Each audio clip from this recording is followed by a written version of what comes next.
Donald Trump has been cozying up to the Saudis. I just want to say it's an honor to be your friend, and it's an honor that you're here. And if you'd like to say a few words, but thank you very much. In fact, after taking power in 2017, his first foreign trip was to the Arabic capital of Riyadh, a country his predecessor Barack Obama had a strained and often uneasy relationship with. Tonight, President Obama is flying to Saudi Arabia to meet with the new king at a time that the friendship between the U.S. and the kingdom is being tested. At any point in time, there are going to be differences in tactics. Trump, on the other hand, walks in and flips the script overnight. Lavish receptions, sword dances, smiles, and billion-dollar deals with the Crown Prince. Here's my problem with all of this. MBS isn't exactly known for championing the ideals America claims to stand for. His name is tied to brutal humanitarian controversies, including wars, high-profile murders, and a crackdown on dissent that clashes sharply with the democratic values of a nation like the United States.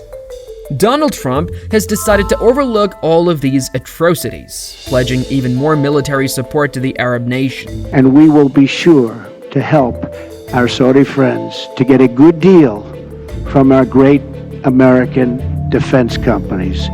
In this video, we're asking, why would Donald Trump, a leader of a free world, hold the Saudis so dear to his heart? Is it about economic development, or could there be personal interests at play? And with everything we know about Trump, his unpredictability, his transactional style, and the global pressure surrounding this partnership, will this relationship truly last?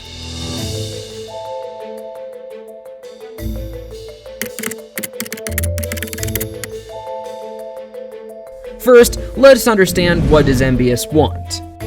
Upon taking over in 2017, MBS has had a vision: to make Saudi Arabia the dominant player in the Middle East. His father was not able to fully achieve this vision, partly due to his not so great of a relationship with President Obama.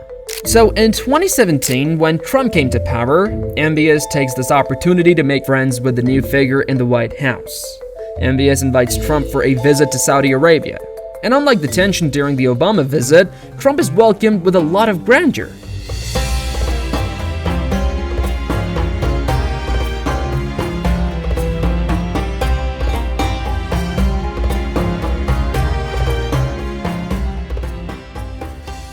What MBS wanted from Trump is the help of the US in beating down Iran and supporting Saudi ambition to be the dominant player in the Middle East.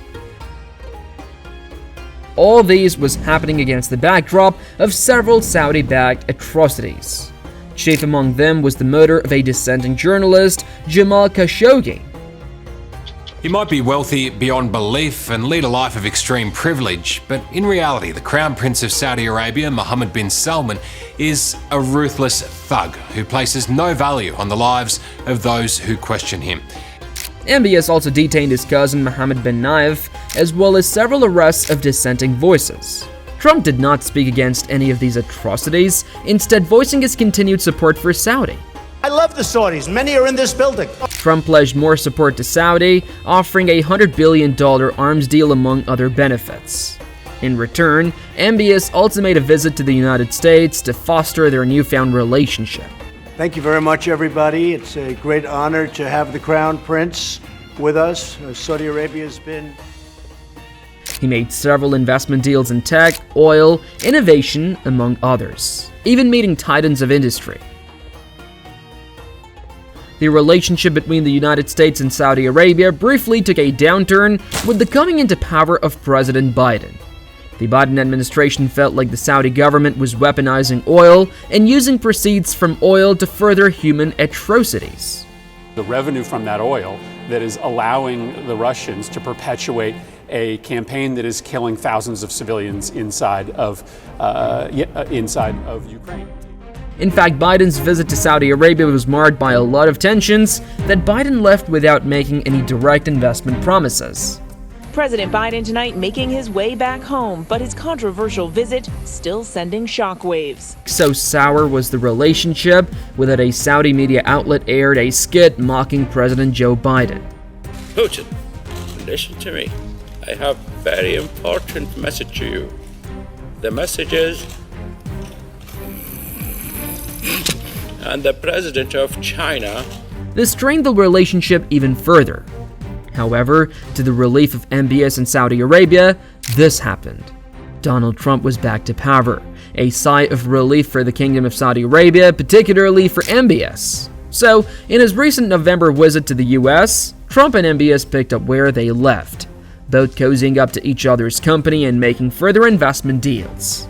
But this is where the skepticism starts. In the periods leading up to the Trump's second term, Saudi Arabia had been extending their global reach rapidly, and in particular with their several investments in sports and European football, even making several signings of world's most popular players into the Saudi League. The question now is, with this rapid spread of the Saudis' influence on the global stage, will the US continue sitting around and letting it happen? Trump is known to be an egomaniac, and such rise is not the kind to allow him sleep well at night.